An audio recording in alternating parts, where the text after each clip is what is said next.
एक दिन गर्गाचार्य महाराज मथुरा नगरी से चल करके नंद बाबा के गोकुल में गए।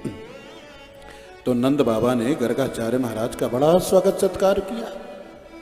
निवेदन करने लगे, महाराज मेरे यहाँ 2 बालकों का जन्म हुआ, एक यशोदा के द्वारा, दूसरा रोहिणी के द्वारा। आप कृपा करके दोनों ही बालकों का नामकरण संस्कार कर दीजिए। गर्गाचार्य महाराज कहने लगे, देखिए नंदराज, मैं यदुवंशियों का कुलगुरु हूं, आपका कुलगुरु नहीं हूं। अगर मैंने आपके बच्चों का नामकरण संस्कार किया, आप उत्सव मनाओगे, सबको निमंत्रण देकर के बुलाओगे, गीत गाए जाएंगे, नृत्य होगा, कंस के कान तक बात पहुंच ही जाएगी। और आप जानते हैं आजकल कंस छोटे बच्चों की हिंसा करने पर लगा हुआ। नंद बाबा कहने लगे, नहीं महाराज, नामकरण संस्कार तो आप ही करेंगे, मैं कोई उत्सव नहीं मनाऊंगा, किसी को निमंत्रण देकर के नहीं बुलाऊंगा। एकांत में चुपचाप गौशाला में नामकरण संस्कार करवाऊंगा, किसी को पता भी नहीं चलेगा। एकांत गौशाला में नामकरण संस्कार की तैयारी होने लगी। गर्गाचार्य महाराज नामकरण संस्कार करने के लिए तैयार हो गए। यशोदा रोहिणी दोनों माताएं अपने अपने बच्चों को लेकर के चली गर्गाचार्य महाराज के पास। लेकिन दोनों माताएं आपस में विचार करने लगी कि देखें गर्गाचार्य महाराज को ज्योतिष का कितना ज्ञान है। अपने अपने बच्चों को बदल करके अपनी गोद में ले लिया। यशोदा मैया ने रोहिणी के लाला को गोद में उठाया, रोहिणी जी ने यशोदा के लाला को अपने गोद में उठाया। दोनों माताएं गौशाला में गर्गाचार्य महाराज के सामने उपस्थित हुई। संक्षेप में देवताओं का पूजन करवाया और गर्गाचार्य महाराज नामकरण संस्कार करने लगे।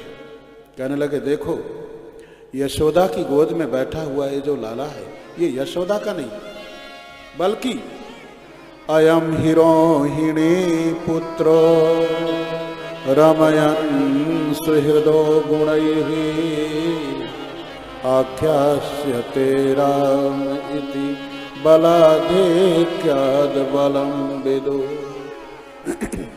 यशोदा की गोद में जो लाला है ये यशोदा का नहीं, अयम ही रोहिणी पुत्रा, ये रोहिणी नंदन है, ये रोहिणी के लाला है। इनमें बहुत अधिक बल होगा और ये संसार में सबको आराम देगा, विश्राम देगा, इसलिए इसका नाम रखता हूं बलराम। बलम अधिकम अस्तेति बलः रमयति सर्वान् आनंदयतीति रामः बलश्चासौ रामस्य बलरामः। बलराम नाम रखा, सबको आराम देगा, विश्राम देगा। देखिए राम के बिना जीवन में आराम और विश्राम की कल्पना भी नहीं कर सकते हैं। इसीलिए आराम शब्द में भी राम है और विश्राम शब्द में भी राम है। हमारे यहाँ 3 राम हुए। महाराज सतयुग में परशुराम, त्रेता में दशरथ नंदन श्री राम और द्वापर में बलराम। गर्गाचार्य महाराज कहने लगे, भविष्य में जब कभी आपस में फूट पड़ने की संभावना होगी तो ये सबको समेट करके एकता के सूत्र में बांध करके प्रेम पूर्वक रखेगा। इसलिए संकर्षण मुशंत्युत, एक नाम इसका संकर्षण होगा। सम्यक करसति मेलयति, एक ही करोतीति संकर्षण, जो सबको समेट करके एकता के सूत्र में बांध करके रखे।